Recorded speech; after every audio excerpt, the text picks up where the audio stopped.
Stockholm water prize से आपको सम्मानित किया गया। अब पूरे भारतवर्ष की आन बान शान और भारतवर्ष की पहचान है water man of India Shri Rajendra Singh ji. जोरदार तालियां और आपके ऊर्जावान विचारों के लिए मंच बहुत आतुर है सर। मैं सबसे पहले तो सीट को बधाई देना चाहता हूँ कि उन्होंने आज सम्मान के स्वर बनाने की कोशिश की। सम्मान देना भारत की परंपरा रहा और भारत ने सदैव ऐसे लोगों को ढूंढ ढूंढ कर जो अच्छा काम करते हैं उनको सम्मानित करना, उनको उनके काम के लिए आगे बढ़ाना और उनकी एक पहचान बनाना, जिससे वो अपनी पहचान के साथ कुछ अच्छे काम और तेजी से कर सके। हमारे मंच पर इस देश के पद्मश्री पाने वाले सम्मानित साथी बैठे हैं और दूसरी तरफ आज वो लोग हैं जिन्होंने अनाम रहते हुए अच्छे काम किए, जिन्होंने बहुत सारा नाम अपने काम के साथ जोड़ने का लालच नहीं था, बल्कि वो कहे और फिर सीड ने उनको ढूंढकर एकम स्वर बनाकर आज उनकी पहचान बनाने की, उनके काम को और आगे बढ़ाने की जो कोशिश की है, मैं सबसे पहले सीड को बधाई देता हूँ, कांग्रेचुलेट करता हूँ। और मैं ये कहता हूँ कि आपको ये काम सदैव करते रहने चाहिए, क्योंकि ये काम कहीं ऊपर से नहीं आए, ये काम भारतीय ज्ञानतंत्र में, इंडिजिनस नॉलेज सिस्टम में और भारत की परंपरा की देन है। और जब हम भारत की परंपरा को और भारत के ज्ञान को उपयोग करते हैं तो उसमें से ही सनातनता और सस्टेनेबिलिटी और सदैव जो अच्छे काम है हमारे वो चलते रहते हैं। मित्रों, मेरा बहुत मन था कि आज जिन 27 लोगों को सम्मानित किया गया, मैं उन सब के बारे में एक एक दो शब्द बोलता, लेकिन मैं यदि उस पर बोलूँगा तो मेरा मैं आपके साथ जो शेयर करना चाहता हूँ, मैं आपके साथ जो बांटना चाहता हूँ वो नहीं हो सकेगा। इसलिए मैं जिन 27 साथियों को आज इस मंच पर सम्मानित किया और भारत के पद्मश्री मित्रों की उपस्थिति में सम्मानित किया और झारखंड, उड़ीसा, छत्तीसगढ़, बिहार के साथियों की उपस्थिति में जिन्हें सम्मानित किया, मैं बस उनको सल्यूट करता हूँ, अभिनंदन करता हूँ। और इस पुस्तक में देखकर मैं सचमुच आनंदित हूँ कि आप सबके बारे में अच्छा लिखा है और ये लिखावट हमेशा आगे रहती है। पर मित्रों, मेरे मन में कुछ और कहने का है। समय कम है, पर फिर भी मैं इतना कहना चाहता हूँ कि अभी भी हम भारत को यदि जलवायु परिवर्तन के संकट से बचाना चाहते हैं तो हमें उस ज्ञान की जो गहराई है वो भारतीय परंपराओं में और भारत के लोगों के काम करने के तरीके में जो देशज ज्ञान से बनी है उसी में वो रास्ता है। मैं इतना जानता हूँ कि भारत ने अपने इस पूरी परिस्थिति को 4 खंडों में देखने की कोशिश की है। एक खंड वो है जब भारत में कोई राजा नहीं था, कोई शास्त्र भी नहीं था और लोग जंगली जानवरों के साथ, जंगलों के साथ, पेड़ पौधों के साथ वैसे ही रहते और जीते थे, जिनके मन में कुछ अपना एम्बिशन नहीं था। उस काल को भारत में सतयुग कहा जाता है। वो काल भारत में सबसे अच्छा काल है जब इंसान प्रकृति के साथ प्यार के रिश्तों में रहता है और पक्षियों की, पेड़ पौधों की आवाज को और उनके दर्द को जानता और पहचानता है। वो सतयुग लंबे समय तक रहा है। उसके बाद हमारे देश में कुछ लोगों के मन में राजा बनने का भाव आया और कुछ के मन में विद्वान बनने का भाव आया।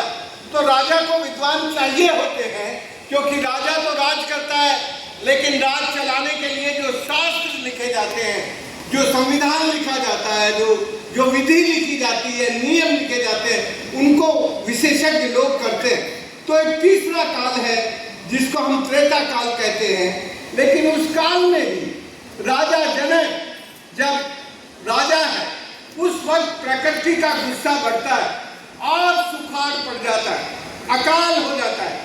तब वहां की प्रजा उस राजा को जाके कहती है, हे राजन, अकाल आ गया है। तो राजा पूछता है प्रजा से, फिर मैं क्या करूं? तो प्रजा कहती है कि राजमहल छोड़ दो, रानी के साथ बाहर आके हल चलाओ। आज तुम अपने राजा को ऐसे बोल सकते हो? कोई बोल सकता है कि आज अपने राजा को इस तरह से? लेकिन राजा जनक को उस काल की प्रजा जाके कहती है, राजन, महल छोड़ो, रानी के साथ मिलकर हल चलाओ। और दोनों मिलकर हल चलाते हैं।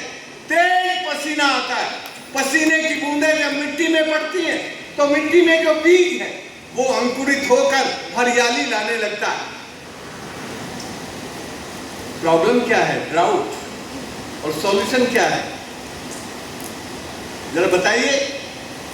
जनक ने क्या सॉल्यूशन दिया कि भोग को त्याग दो, मेहनत करो इस प्रकृति के साथ। यदि प्रकृति के साथ मेहनत करोगे तो प्रकृति का गुस्सा नहीं बढ़ेगा।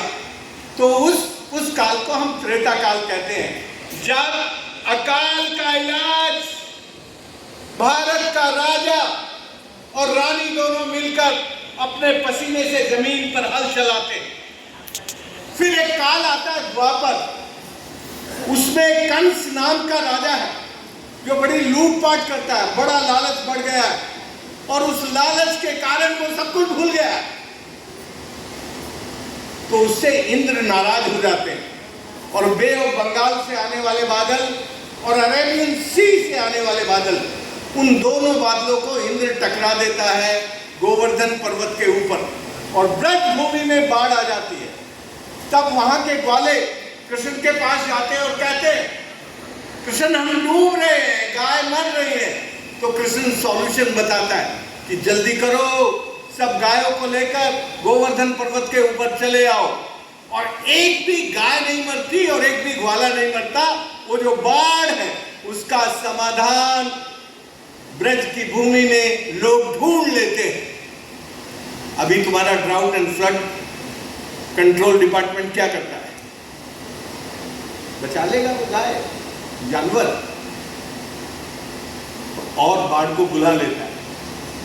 तो द्वापर तक भी हम प्रकृति में सॉल्यूशन ढूंढते थे। अभी कलयुग आ गया है। इस कलयुग में हमारी जो आर्टिफिशियल एक्सीलेंस है, जिसको हिंदी में कहते हैं बुद्धिमत्ता, हमारी जो बुद्धिमत्ता है, उस बुद्धिमत्ता में, उस कृत्रिम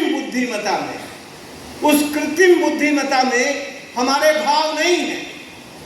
तो आप भावों की बुद्धिमत्ता नष्ट हो गई है और कृत्रिम बुद्धिमत्ता बढ़ गई है।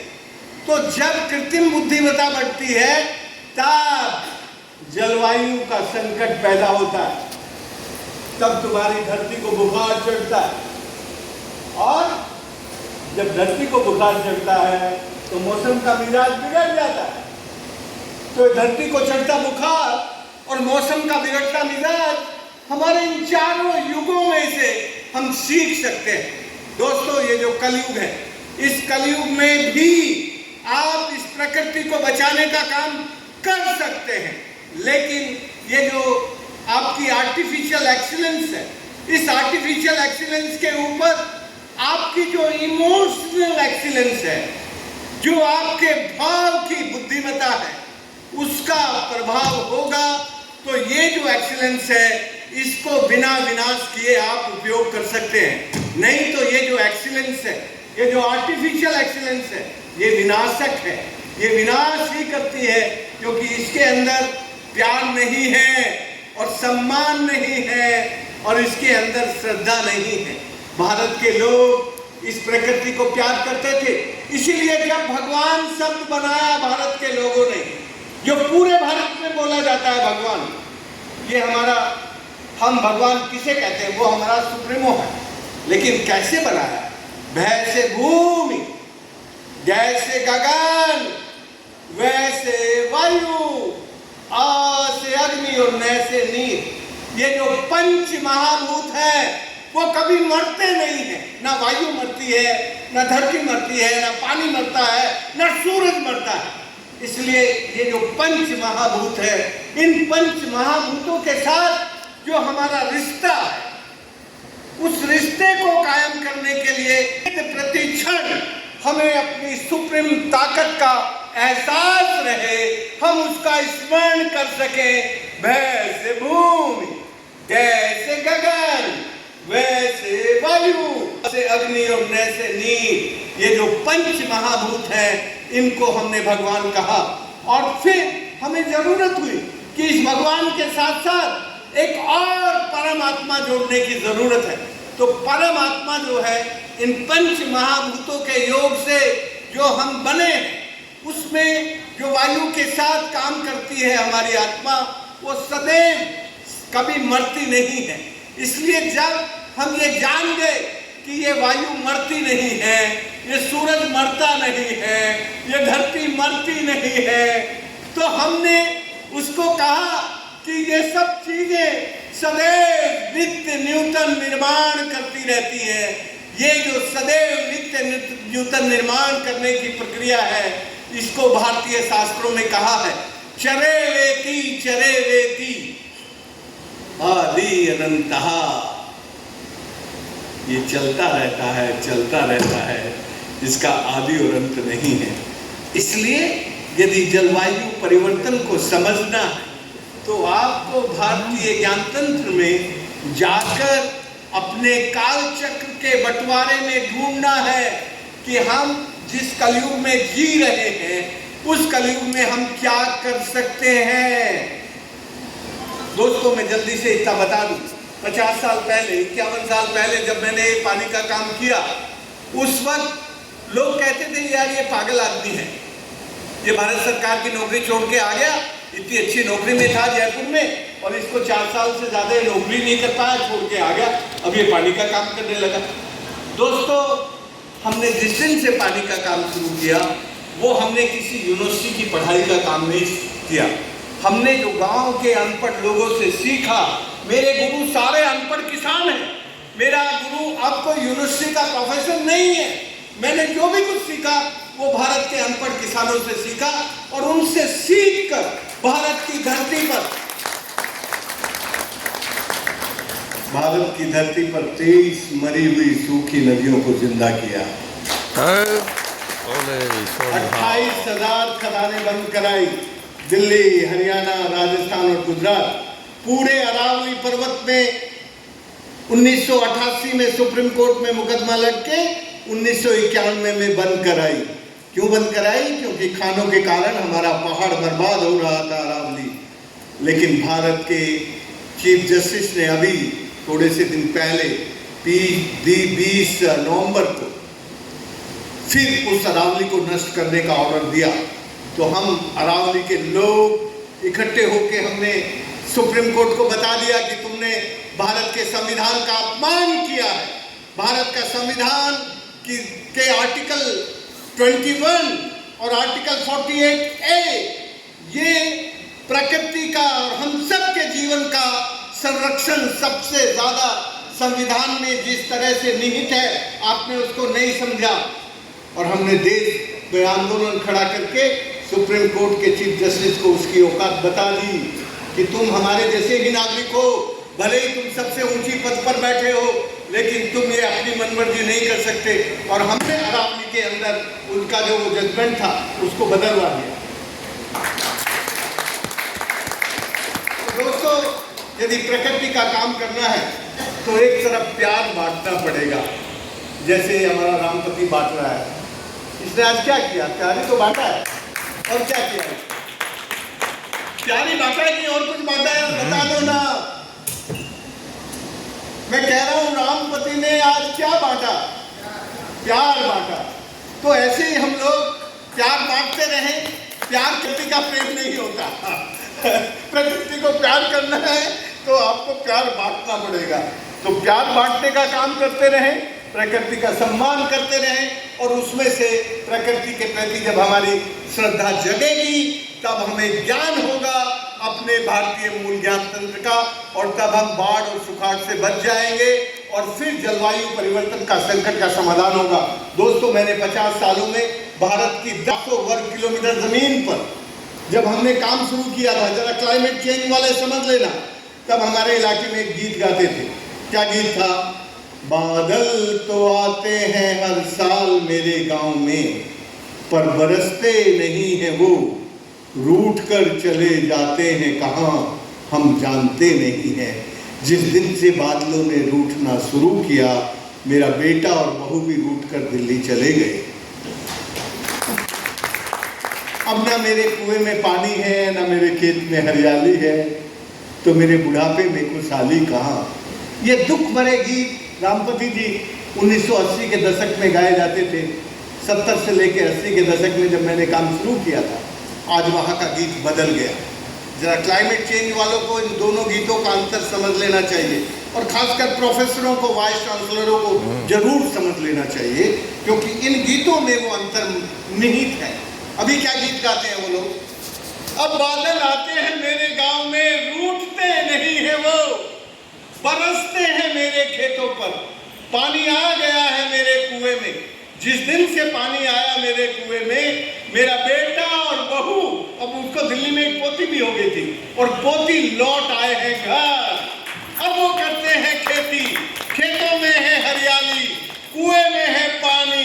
मुझे मालूम है कि बुढ़ापे में मेरा बेटा, बहू और बच्चे रहेंगे मेरे साथ, मेरे जीवन में रहेगी खुशहाली। दोस्तों, ये है आपके डिस्प्लेसमेंट को रोकने का तरीका। जब प्रकृति में समृद्धि आती है तो डिस्प्लेसमेंट रुक जाता है, बिगाड़ रुक जाता है, और लोग सुख और समृद्धि से जीते हैं। धन्यवाद। जय हिंद।